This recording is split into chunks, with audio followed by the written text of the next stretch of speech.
Hello and thanks for staying on LN 24/7. This is Politics Now. My name is Morno Balagbobo. Tonight on the show, we will be unpacking the Nigeria's oil and gas industry. We'll look at matters arising in Water Day. First on the agenda tonight is tackling weak oil demands, crude sales below $65. That is way below the budget projection. And away from that, we'll also look at alleged misappropriation of approximately $2.96 billion in the NNPC, and we'll also touch light on the restructuring that is ongoing. And finally, tonight, we will look at why refineries are not fully functional and the way forward. Joining us tonight is our guest, Martin Ayankola, an energy expert. He is the management director for AF24 News and former editor, Punch News. Good evening, Martin. Thank you so much for being with us on the show.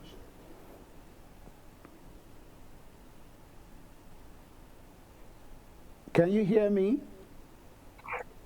Yes, I can. Man, I can hear you. Yeah. Thank you so much for being with us. Also joining us tonight is Aliyu Ilyas. He is a political economist, supply chain expert, and of course, author. Dr. Aliyu, if you're live with us, good to have you on the show.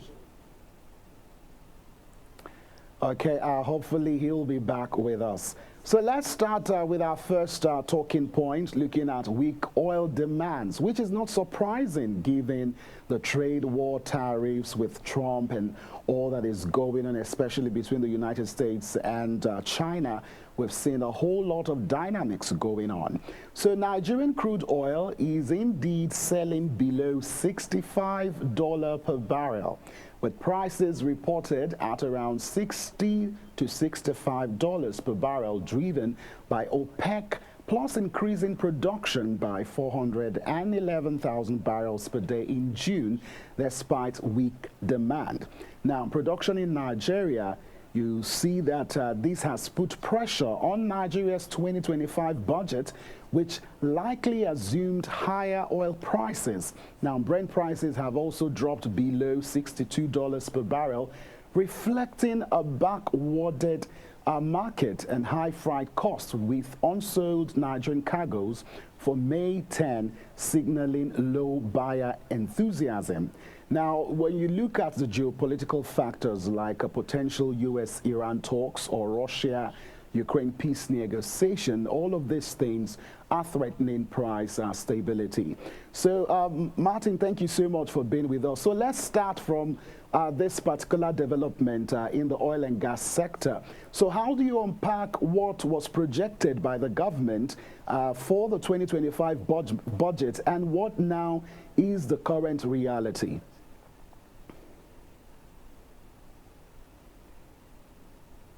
The government projected $75 per barrel for the barrel, yeah, per barrel, and now we're having, I think, Brent sold for below $60 today. Brent sold for below $60 today. Probably the Nigerian crude credits could be around a bit over $60. So basically, it means that we are probably much more than $10 below what was budgeted for. So that means government should start thinking about how to adjust its expectations for 2025.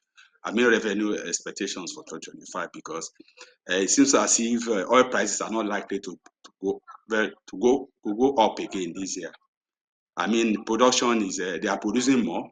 OPEC Plus is pushing more oil into the market. So apart from the other factors that may still influence prices, like the Iran issue and other things, there is a lot of production in the market, oil production in the market now. So, and they are still planning to accelerate production. So we are likely to see oil prices probably around where it is right now, or around where they are right now, basically. All So right. there's no likelihood that we are going to have oil above $70 in the coming months. Okay, so what is now, And that's you've not good talked news for about Nigeria. the government looking to review what they had projected. Now, we saw the war Yes. with Ukraine before now. It's been happening before now. And, you know, when Trump got the victory in back in February, there were a lot of concerns about our leaders, you know, going back to the drawing table. Why is this meeting Nigeria at a kind of shock point, you know, with some experts and analysts like yourself, you know, calling all the ministers to come back to Abuja and then to go back to the drawing board? Well, you know, that's what is always unfortunate about the way we run things here. We're always waiting for things to happen. Our government people are always not proactive. They are always reactive, not proactive. So this thing has been emphasized, as we said, uh, and the OPEC plus people, Saudi Arabia, Russia, and other places, the big producers, they are already saying that they are going to raise. They already said they will raise output from April, and so the plan was already there. So I believe that government must go back to the drawing board now and probably find a way of still cutting some expenses and maybe so that they won't have to borrow too much to support the budget. So, in order for the government to be able to sustain in the interim, are you saying we will see increased borrowing? Because you said we won't borrow too much. But what you're saying is that in the next coming months, the president will probably draft, you know, new bills for more borrowing to the National Assembly. Is that what you are projecting at this time? Well, the ball is their court. I think they know what to do. Uh, but basically, I think next time they shouldn't be too optimistic about oil prices. It's better to have to set conservative benchmarks rather than being too optimistic. So I mean that's what has got us into this. If they have put the expected price at around maybe $60 per barrel, to have been okay by now. But thinking that oil price will be $75 and now the price falling below $59 is not a good thing at all for an economy that is struggling, for an economy that the per capita GDP per capita is still dropping and inflation still soaring. It's not good news at all.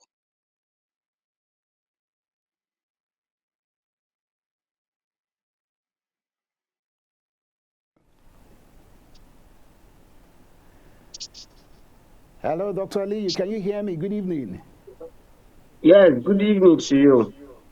All right. So, what is your reactions? We're seeing weakening demands for the price of crude. You know, going below the projected, I think, $75. So, what's your initial reactions? I mean, Martin has just been helping us unpack the reality that is on ground. So, everybody has to go to the drawing table. But what was your initial reaction? Right. My first reaction is concerning forex, and Naira is on my mind. You recall that our forex is going to suffer because our mainstay of the economy, which is oil, is now down. That simply means that the only way we can get foreign exchange to the tune of about 90% is going to be reduced. And when it's reduced, it's going to affect Naira and it's going to affect the economy. That's the first thing we should look at. Then, like you rightly said, most time our government do not do their forecasts as expected. Before you put up a budget, you're supposed to do a proper forecasting to look into the possible problem in the future, and you also look at the reality. I think that's what created that gap. Definitely, it's going to affect our budget because budget is an estimated planned income, and if the income is having challenge, it will definitely affect the economy. And if it affects budget, that simply means it will affect implementation. And in terms of implementation, it will probably not affect the current expenditure, but it's going to affect capital expenditure. And you know that capital expenditure is actually what benefits the entire Nigerians, why the current may benefits those that are in government employment and public officers. All right, so Dr. Ali, let me still stay on you. We're seeing OPEC kind of increasing productions. Is that the right thing to do, given the weak demand globally for oil? So what's your take? Right, it is strategy. Recall that America is the player in this, and America does not or is not part of the OPEC. So OPEC also have their own strategy. Perhaps they are hoping that it will soon get the normal price as expected. So I think they have their own strategy. I think we should be concerned about Nigeria more because OPEC, other countries in OPEC must have do their own permutation and know how to actually use their shock absorber to absorb any challenges that this may actually bring to their economy. But for Nigeria, do we have the shock absorber? If we don't get more money from our oil sector, what will happen to the economy? That's what we should be bothered about. Now, before you came on, Martin talked about the fact that the price is not going to go up anytime soon. That's the price per dollar per barrel. What do you agree with that? Do you think there is a timeline here? What do you think are the factors that could have the price go up? Well, in as much as I'm not an energy expert, I'm an economist, but from the look of things, if we are to permutate and look at the variables available, it may actually not appreciate soon, simply because if you look at the global economy, there's a trade war, and the trade war is going to slow a lot of things down. So, and by slowing it down, it may have an effect. And you know that America, as it were, they want to show the world that they actually are in control. Remember, they have oil in abundance. They've not even embarked on their cracking method, but they even have enough reserve to actually use, and they can use that to disrupt the economy. So these are the things that we have to look at. And the more you have surplus, you know, the less production will be. So that could be a reason why he's looking at it from that perspective.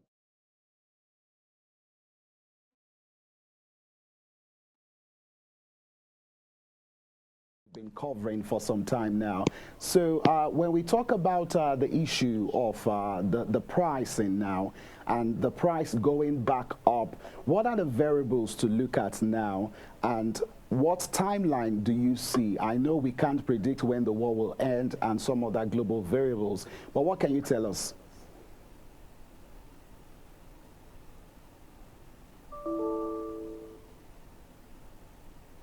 Hello, Martin, are you there with us?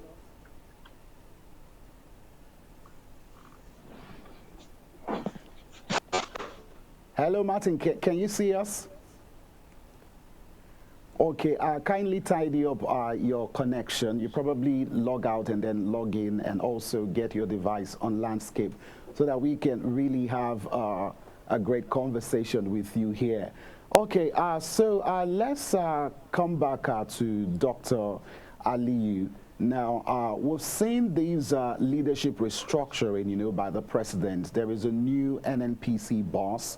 There's been a lot of firings of some managing directors in the NNPC, kind of a rejigging. So what are your thoughts regarding that? And how does this new leadership position itself for some of the challenges in the Nigerian oil and gas sector?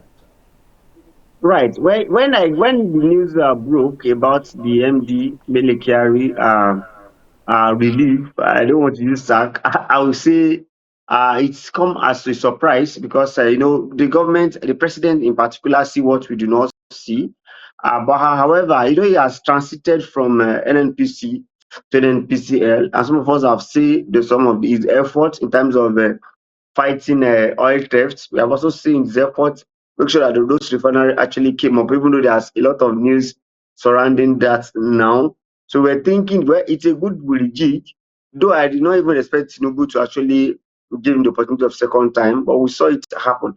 So I think the onus new GMD now and his team to relieve directors or managing director, I think it should not be a bad thing in totality. It's an opportunity to upscale and get more people that are more challenged that will do more. So for me, I think it's a challenge for them. They need to do more. I don't see it affecting the sector at all at all. It should be an added advantage. All right, so let's move to our second talking point now, talking about that EFCC probe and alleged misappropriation of approximately, close to $3 billion. Now, let's just give the full details to the viewers. The EFCC is investigating the former executives of the NNPC and, of course, along with recently dismissed managing directors of the Port Harcourt, Warri, Kaduna refineries over alleged misappropriation of approximately $3 billion earmarked for the rehabilitation of the facilities. And according to reports, the investigation focuses on funds allocated for the short-term management of the refineries, which have been plagued by long-standing operational challenges. Now, we've got some infographics to give you a breakdown of how the $2.96 billion was disbursed for rehabilitation. And from the graphic card, you can see that $1.56 billion was earmarked for the Port Harcourt refinery, and then $740 million for the Kaduna refinery, $657 million for the Warri refinery. So is Martin back with us? Martin, are you back with us? Okay, so let's stay on Dr. Aliyu. So you look at these numbers now. Allegedly, for one of these managers, almost 80 billion was found in the account of the said manager in the NNPC. And you look at something that one analyst, said, doctor, that struck me, was the fact that he said that I think during the last administration, I think under the Buhari administration, he said some of the monies, that was spent during that time should have gotten, Nigeria's refinery up and running to full productive capacity. So what's your take and these so-called calls for a full probe of the NNPC?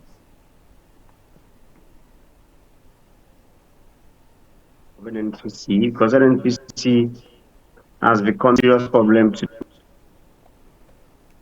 instead of it to be it's apparent to us to an extent, because we know that we don't even need to fix those refineries from the beginning.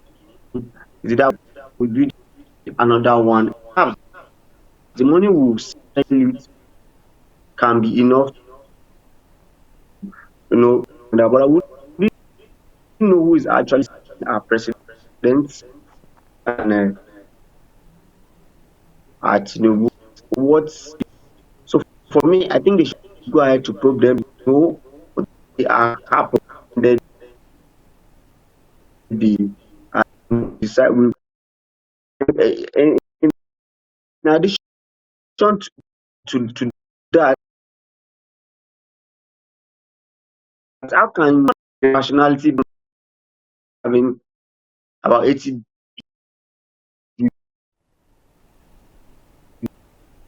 billion in his account while value?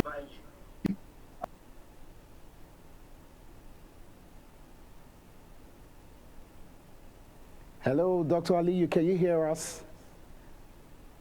Okay, we'll take a quick break to tidy up the connections with our guests. We'll be right back. Please don't move a muscle.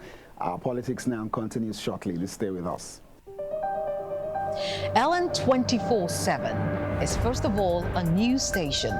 Well, we continue with updates from the just concluded governorship in the southeast has raised questions if INEC will be able to conduct elections. With a core team of over 40 correspondents spread across Nigeria. This is the Otedola Bridge, the famous Otedola Bridge. We are not here to beg, but we are here to fight for our rights. And affiliates in Africa, Europe, America, and Asia. Under heavy security here in Lagos, Nigeria. We give you news as it breaks from the perspective you can trust. They told us that they are going to be here from 7 a.m. and they've been here since morning. Ellen 24/7 News, where the story goes, we go.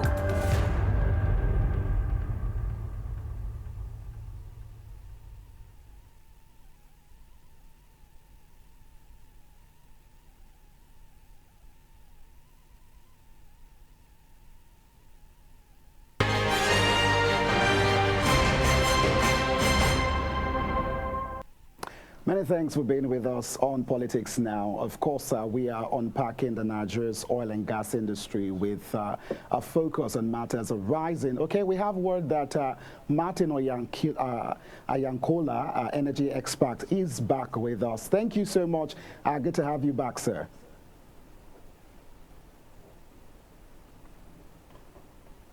Hello, Martin. Can you hear me?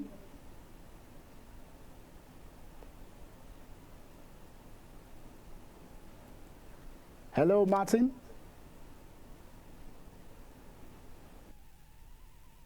Okay, we have word that Dr. Ali is back with us. Good to have you back with us.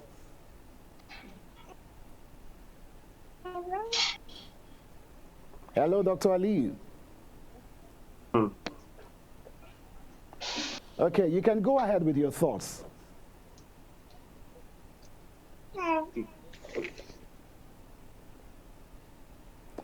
Okay, while we are waiting on our guests to connect back with us. Now, of course, some of those managing directors were, of course, arrested. And of course, the NNPC is working to prevent the contractors and former officials of the Nigerian National Petroleum Company fingered in the ongoing fraud probe from evading accountability. And to this effect, the Nigerian Immigration Service the weekend wrapped up on surveillance for those officials so as they don't leave the country and they must face probe. Now, let's also tell you that the head of Transparency International, TI Nigeria, and the executive director of the Civil Society Legislative Advocacy Center, CISLAC, Comrade Awal Musa, threw support behind full-scale investigation into the NNPC, and he said a thorough probe of the NNPC's operations is critical to promoting transparency, enhancing accountability, and ensuring that revenues from the oil sector are properly managed for the benefit of Nigerians. And this is one issue that we've always been concerned about, accountability in the sector, starting from the Minister of Petroleum. But let's get back to Dr. Aliyu. Hello, Dr. Aliyu, are you still with us?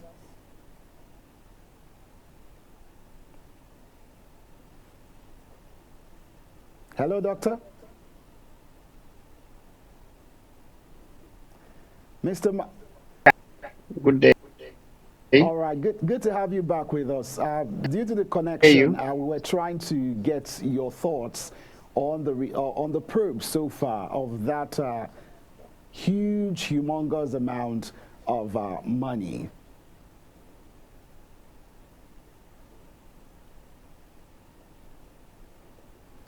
All right, doctor, can you go ahead? But it's such a always been yes, it's so sad that we kind of express in the sector. They should probe them by all means. Because if they should free them to actually make sure that the naira in his account. And I wonder what doing that account is. That's not our business. Realize that the more that someone actually spend it, because we can amount have to show for it.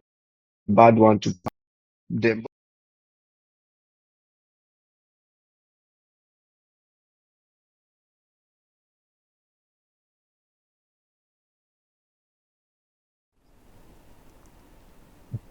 Okay, we're still having network issues connection there.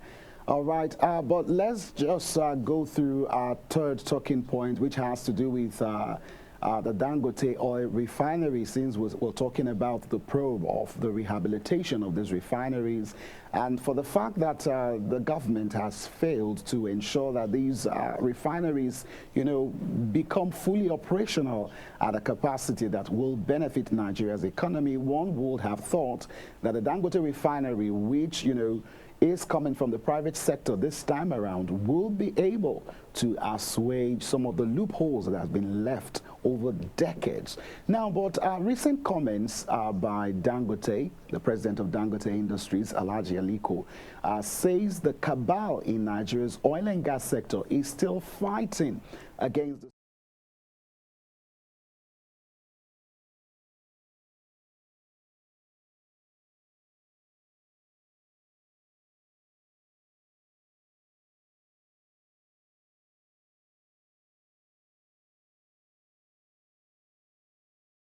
confidence that the battle between the 650,000 barrels per day oil refinery and petrochemicals project, which was worth over $20 billion, I mean, that his group would have won. And according to him, several entities did everything to sabotage the facility.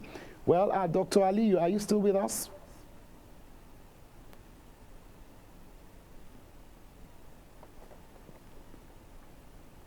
Yes, I'm here with you.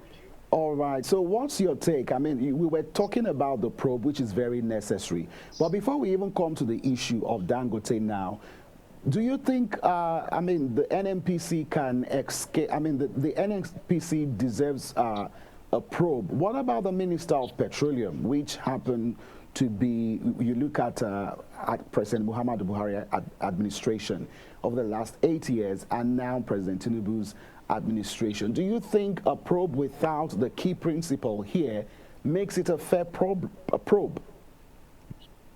But that is just the major challenge that we have. Because how can a president continue to be minister of petroleum? And that's a big issue. And that's why probe in that sector will be pretty difficult. Because there's no way you will probe Mele Kyari that will not tell you that he got approval from Mr. President. Because directly uh, working with the president, that's the problem. But for me, I think no matter what, let's probe, and I hope the report will be published as expected. So it will be a deterrent for others. Probe is not only to really deal with the person, but sometimes to actually caution the people that are coming. Ojulari, the new GMD, will now see why, or the CEO rather of NNPC, will see why he needs to do all his activities with this mindset that he will account for it someday.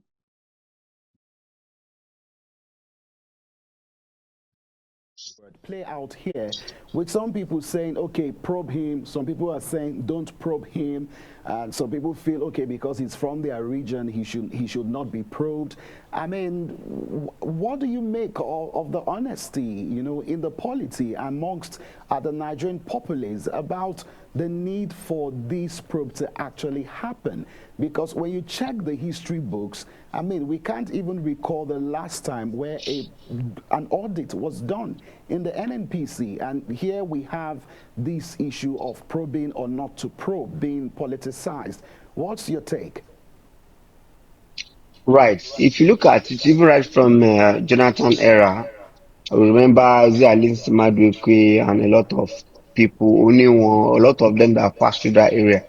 I think the attachments of presidents and that sector would definitely make it difficult to probe whoever wants to be probed, simply because until it is an entity that is on its own and can be probed. If not, how can we spend such amount and there is no result to show that we have actually expended such a billion naira to actually make sure that NNPC will actually function well? It's a serious issue that we need to actually look into.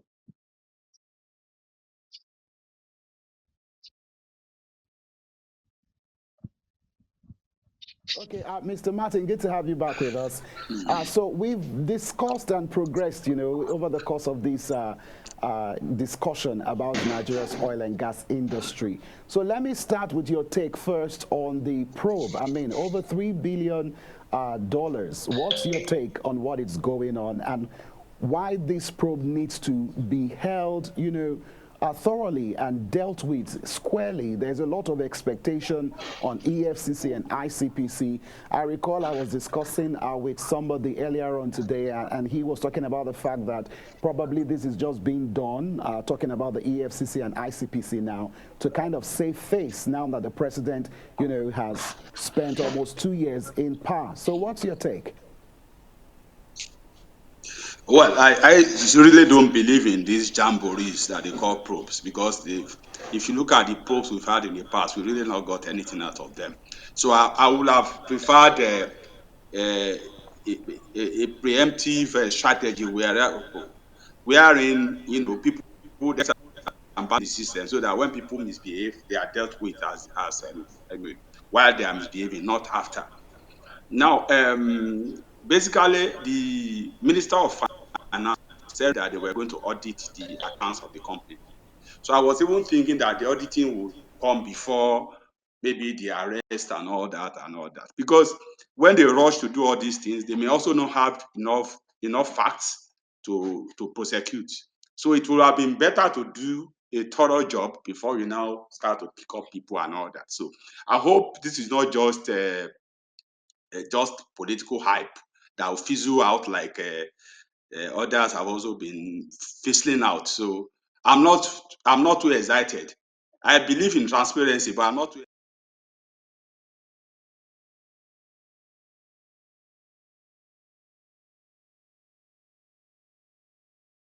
the best, Okay. from the group. Now, before you went off due to the connection, I mean, we're talking about, our hopes for the price of the crude oil per barrel and how we would want to expect it to go up. So what are the variables, that needs to be in favor for our commodity, to be more favorable in the marketplace in terms of its pricing? So can you predict a timeline? What are you looking at? Well, I just feel that the market is well supplied now, and so when supply is high, and demand is not very high, then you expect that price will fall. So I think the thing is that the people that even in OPEC or OPEC plus, the big producer that determine what happens in the market. So it's like the sentiments among the big producers is that they want prices to go down now, not to go up. So they are pumping more oil into the market. Nigeria has been struggling to meet its own OPEC quota. So Nigeria is not a strong player in the market, so to say now. So I'm not, like I said, Brent went below $60 today. So I'm not so sure that we are going to see oil going more than maybe $70 in the nearest future. Maybe to even maybe, yeah, except there is a big problem in the Middle East. Maybe there is a war in the Middle East or something that may maybe stop production in one or two countries. Otherwise, the market is well supplied. Trump has said he wants prices of oil to be down. Saudi Arabia seems to indirectly support that. So I believe that we shouldn't be too optimistic about prices going up. Okay. Now, let me come back to Dr. Aliyu. Let's get back to some of the comments made by Aliko Dangote over the weekend regarding his petrochemicals and that supposed case that he said he was going to definitely win. So, I mean, we've seen these back and forth. One would have thought that when President Bola Ahmed Tinubu decided to continue the selling the naira for crude, that would, kind of, tone down some of the rhetoric from Nigeria's richest man. What's your take? Right. So Dangote happened to be a businessman, and he would like to recoup the money expended on the refinery. Unless Nigeria happens to manage its own side very well, I don't think Dangote will appreciate Naira for crude. You recall that at a point we said we have 20% of Dangote refinery.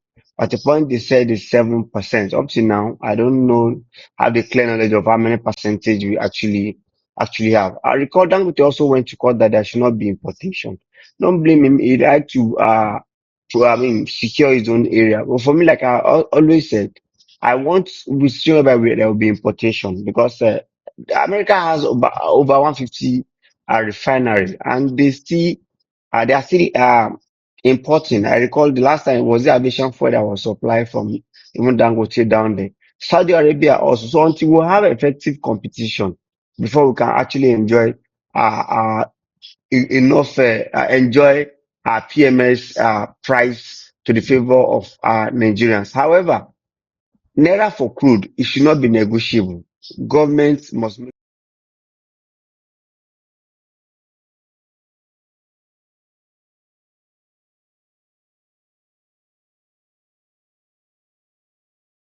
best pump in Nigeria. So I've not seen how Nigeria is benefiting from either it's high or it's actually low. If it's low, probably now that it is low, we have not seen the price by by pump price reducing. So I think we are in a situation whereby until we start making sure that Nigeria becomes the priority and we make sure that all this our refinery actually work. Though we are hoping that more private refinery will come up soon. Okay, now before I move to Mr. Martin, Dr. Aliyu, what about the pricing? Given this present climate that we are in at the moment, what is the hope that we could have the price come down, a little bit? Now, we're seeing Dangote, reduced price. Of course, sometime back, NNPC also reduced price. In this new climate that we are in, this Trump, economic era, and also some of the internal issues within the NNPC itself, let's speak to the average Nigerian now. Their hopes for, affordable price of petrol. What outlook can you give to us as to what it Right. should There be? is so let's look at it. I believe you are talking about domestic price coming down, right? Yes.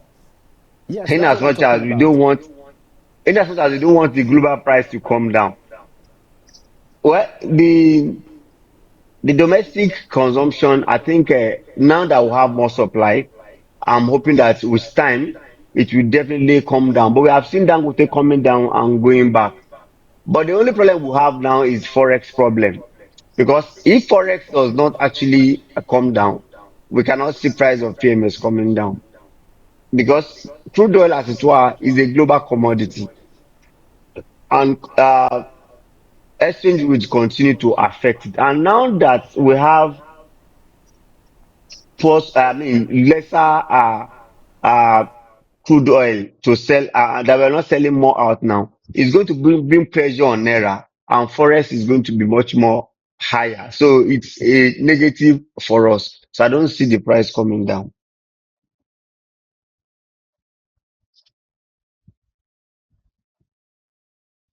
Of the Nigeria's refinery, there was this report that, there was no production again over the weeks, not until we got a contrary report saying that, the refineries are still functional. But let me come to you, Martin. Let's start with the issue of pricing in this present climate and the chances that Nigerians can get cheaper petrol. What's your take?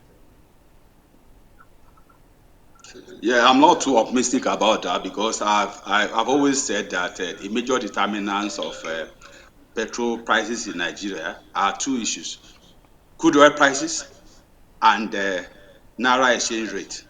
Now, if like naira is I think has gone below, gone to like 1,006 and is falling below 1,006 again. So if the exchange rate is still very weak, to the dollar, then you don't expect it's going to affect the domestic prices.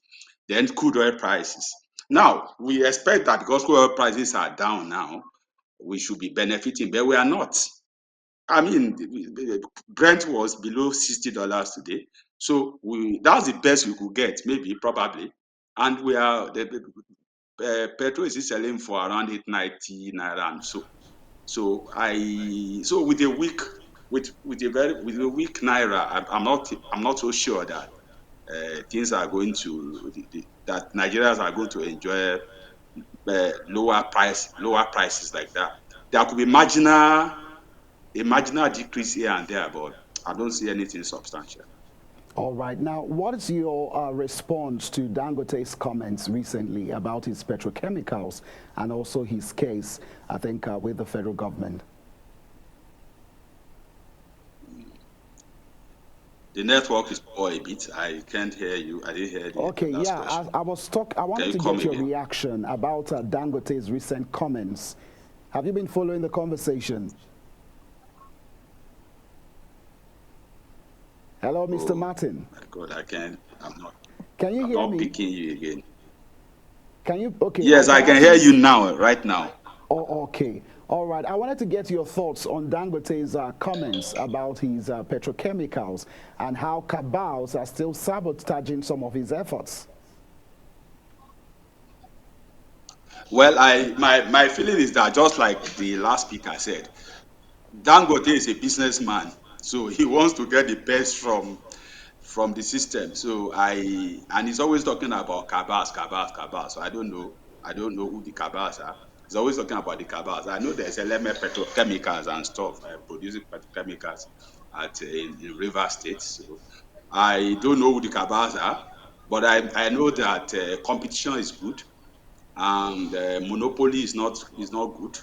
So I think, but I just see him as a businessman protecting his own interests. That's just my short answer. When he uses that word cabal, do you agree that there is cabal in the Nigerian oil and gas industry? There is no cabal that is bigger than the government. That's my belief. If everybody says there is a cabal that is, there is no cabal that will be bigger than a sitting government. So I believe that if, but I don't really buy the idea that there is any cabal per se. I just feel that there are competitors. People will try in business. People try to get the best for themselves. So, and I think Dangote is always good at getting the best value for his own business most of the time. So he comes up with all kinds of arguments to support his own position, his own business. That's where I see it. Okay. Let me come back to Dr. Aliyu. Now, you heard some of the thoughts coming in from Mr. Martin talking about this issue of cabal. So, is the government the cabal that Dangote is referring to?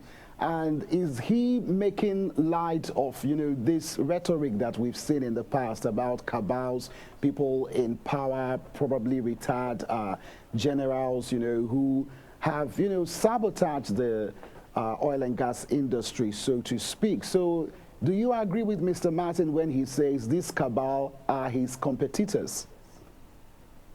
Right. I think when you talk about oil and gas, when you talk about private, I think Dangote has become the biggest player in oil and gas now. So even though we have some marketers, they cannot still compete with Dangote. So for me, I think Dangote is actually referring to government as Kaba. Perhaps is referring to people in the up and downstream that they are Kaba. Possibly there's some things he wants to achieve and he has not been able to achieve it. Remember, he still went to court that there should not be importation. I suppose that was why he went to court. So I think Dangote is actually referring to government. And like he rightly mentioned, I think Dangote is trying to protect his own business and making sure that he has the control of it. You recall, we have to look at the uh, antecedent rather. You need to see Dangote at cement. You remember, he's like the sole determinant of that. And I'm sure you know that there is no importation of cement. And I have the conviction that if you open the border today, and you allow importation, cement will actually fall down. The price will actually go down the more.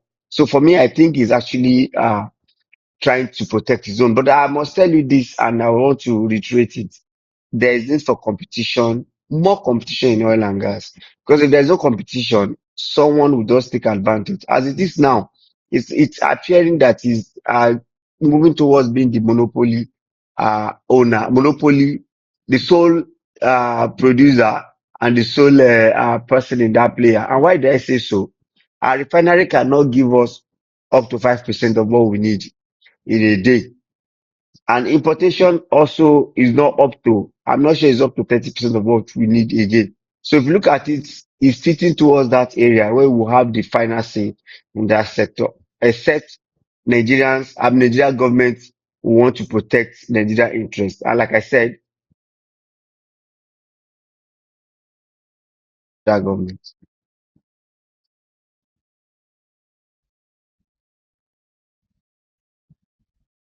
Of the Nigerian refineries. Now, Nigeria's refineries, Port Harcourt, both the old and new, Warri and Kaduna, with a combined capacity of 445,000 barrels per day, have been largely non-functional for decades, operating at 15 to 25% capacity or less.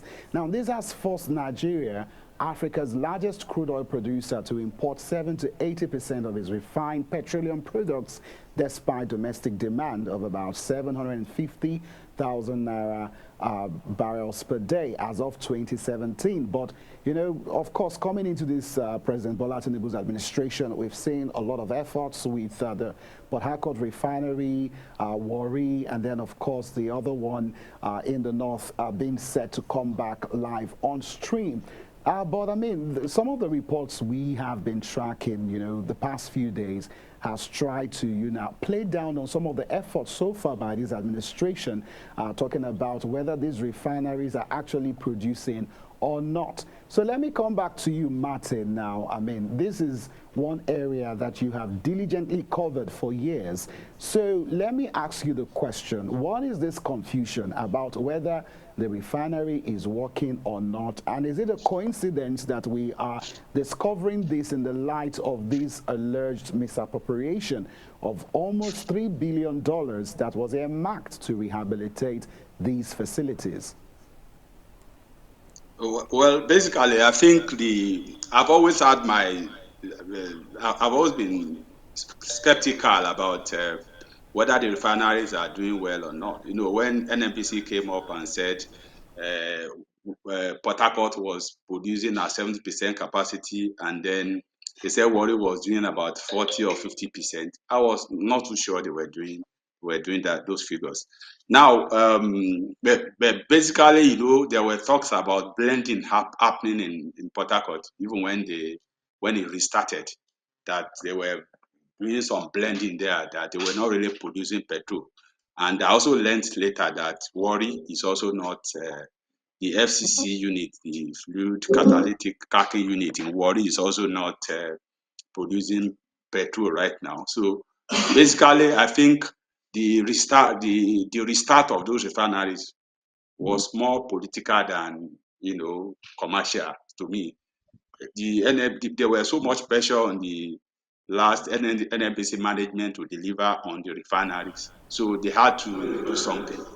And so while they were doing that something, I'm not sure those refineries were totally ready when they announced their restart and all that. So I believe that by and large, the government should think of prioritizing the refineries, taking them from the NNPCL, you know, put them in private hands, and you see how well they will be run.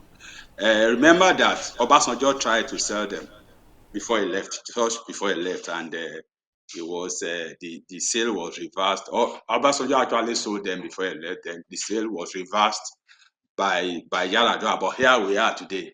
The refineries are still not working well. So it's a shame. It's a shame. So we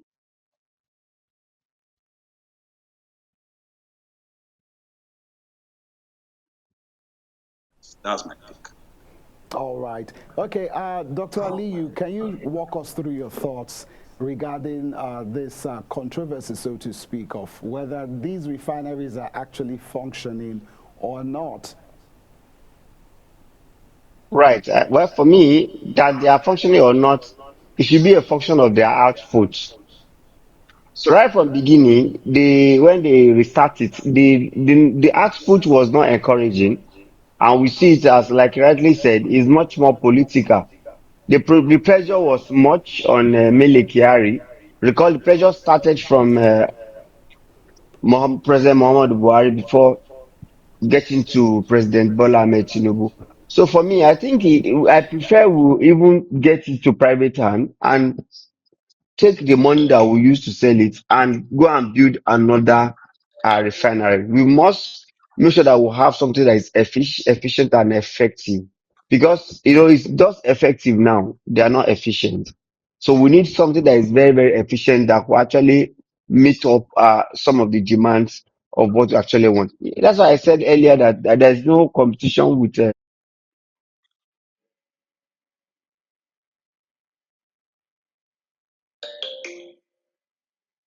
ready to actually survive, to actually make sure that that sector is actually functioning well. And under the new CEO of NNPCL, we are looking at what is going to, because I can tell you that no matter what we want to say, we will still say military area has gained some ground to an extent in terms of reducing oil theft, in terms of implementing um,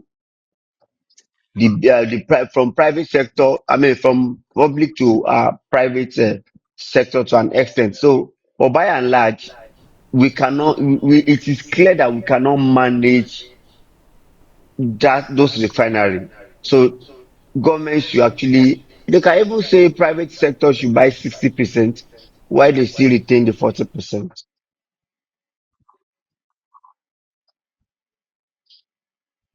If that could happen, it could bring a lot of transparency back in. But let me come to Martin Ayankola. We just have a few more minutes. I want us to talk solutions. What needs to happen, to ensure that we are not always in a position where our approach is reactionary, because that's what this administration has clearly showed to us. Because you recall when the president was campaigning, I mean, he boasted about the fact of, this was what he did in Lagos. When you look at the president's economic team and moving forward, because this is just a kind of eye-opener for the government now, because like you said, earlier during the conversation, that they have to go back to the drawing board. So what's the way forward now? How do you think President Tinubu and his team can actually work to circumvent some of the global economic downturns that is impacting the Nigerians' oil and gas sector?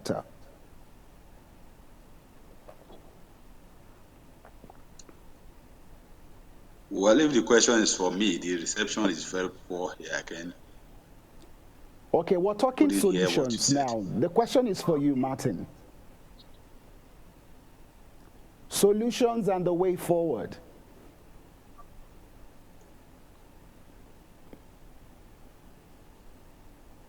Did you get the question?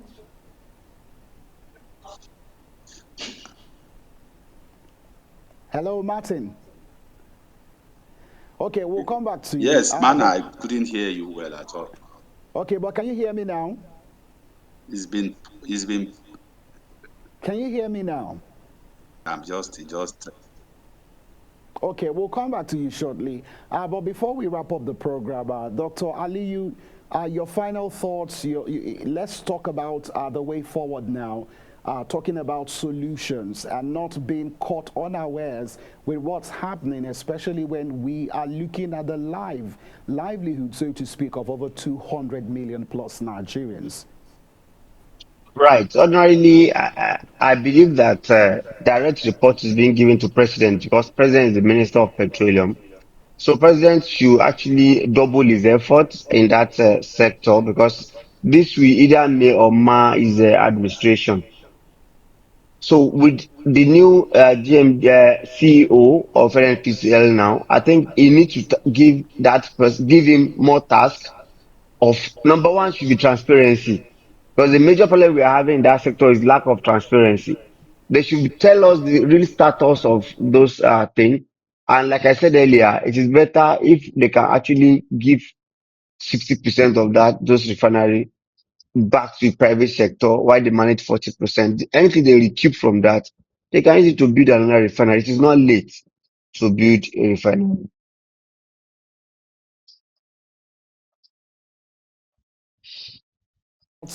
we're looking at the way forward. We're looking at solutions now. What should the government do? What should NNPC do?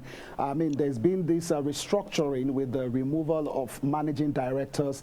Some of them are actually being probed by the EFCC and ICPC authorities. So all in all, if you could summarize the way forward for a prosperous Nigerian oil and gas sector.